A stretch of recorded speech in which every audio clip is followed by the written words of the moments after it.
रात में जो यूएस ने अभी जो ट्वीट करके जानकारी दी, तो ये इसके अहम बॉम्बर एयरक्राफ्ट थे जो सफलतापूर्वक उनको ट्रैक कर पाना, उनको ट्रेस कर पाना, उनको रडार से पकड़ पाना बहुत ही मुश्किल होता है। इसकी यही सबसे बड़ी खासियत यूएस की है। वो अपने हथियारों को ऐसे समय पे, जैसे B2 बॉम्बर की हम बात लगातार जो कल से कर रहे थे, ये वो B2 बॉम्बर है जिनको ट्रेस कर पाना नामुमकिन है। और संभवतः हमें लगता है अभी वो भी तस्वीर साफ हो पाएगी, क्या B2 बॉम्बर का इस्तेमाल किया गया है यूएस की तरफ से या फिर किसी और एयरक्राफ्ट का इस्तेमाल किया गया है। ये थोड़ी देर बाद अभी थोड़ी देर पहले निधि ने ईरान की स्ट्रेटजी का जिक्र किया, उनके मोड का जिक्र किया। मैं ये जानना चाहता हूं कि ईरान ने पहले तो 100 मिसाइलें, 100 ड्रोन जो दागे थे बड़े सस्ते थे ताकि आयरन डोम एयर डिफेंस सिस्टम को कमजोर किया जा सके, क्योंकि उसकी भी एक क्षमता है। और उसके बाद जब आयरन डोम कमजोर हुआ तो फिर महंगी और नई टेक्नोलॉजी वाली मिसाइलें दागी।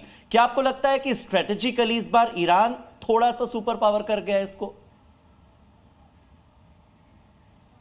बिल्कुल, देखिए, और वही स्ट्रैटेजिकली सुपर पावर किया है। और स्ट्रैटेजी जो इस पूरे युद्ध में हमने देखी कि कई बार तस्वीरें और खबरें भी आई कि ईरान की तरफ से ड्रोन से अटैक किया गया। 1000 ड्रोन छोड़ दिए गए, ये इजराइल ने बताया। इजराइल ने बताया कि 500 ड्रोन एक साथ छोड़ दिए गए, ये इजराइल की तरफ से जानकारी दी गई ईरान की तरफ से। लेकिन इनकी आड़ में जहां आगे ड्रोन चल रहे थे, पीछे से मिसाइलों ने भी अटैक किया। और वो इसलिए भी स्ट्रैटेजी के तौर पर, अगर जो हमारी जो एक्सपर्ट से बात हुई है, जो हालात हम लोगों ने देखे, उसमें ये था कि ड्रोन्स आएंगे और ड्रोन्स को आइडेंटिफाई करने के लिए, उनको ब्रेक डाउन करने के लिए। ब्रजेश, हम लौट रहे हैं आपके पास तल अवीव से। जी न्यूज़ के संवाददाता एक्सक्लूसिवली रिपोर्ट कर रहे हैं। हम लौटेंगे, हमारे साथ कुछ गेस्ट भी जुड़ने वाले हैं, उनके पास जाऊं से पहले इस वक्त की ब्रेकिंग न्यूज हम फ्लैश करेंगे।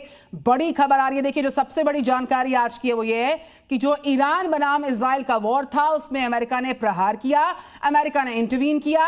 अमेरिका ने ईरान के 3 न्यूक्लियर साइट्स पर टारगेटेड अटैक्स किए हैं। जो जानकारी इस वक्त सामने आ रही है कि B2 बमवर्षक वाहन है जिनसे अटैक हुआ है, इसकी भी पुष्टि होना बाकी। और बाकायदा ट्रंप सोशल मीडिया प्लेटफॉर्म पर आकर इस वॉर पर, इस इंटरवीन करने पर और अपने प्रहार पर ईरान के इन अलग अलग लोकेशंस पर पुष्टि कर चुके हैं। ये 4 बड़ी तस्वीरें इस वक्त आपके सामने। इजराइल में एक तरफ तबाही का मंजर है, साथ ही ईरान में बर्बादी की तस्वीरें।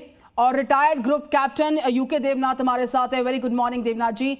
जो अमेरिकी प्रहार है B2 बमवर्षक विमानों से 3 अलग अलग न्यूक्लियर साइट्स पर अमेरिका ने इंटरवीन करते हुए एक बड़ा हमला बोला है। हम शुरुआत से लेकर अब तक इस बात का जिक्र कर रहे थे कि ईरान बनाम इजराइल जो वॉर है वो बहुत जल्द ईरान बनाम अमेरिका हो सकता है। देखिए, अमेरिका ने भीषण एंट्री करी है।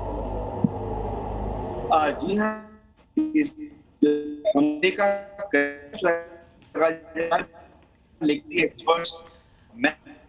देवनाथ जी आपके पास लौट कर आएंगे। Z News।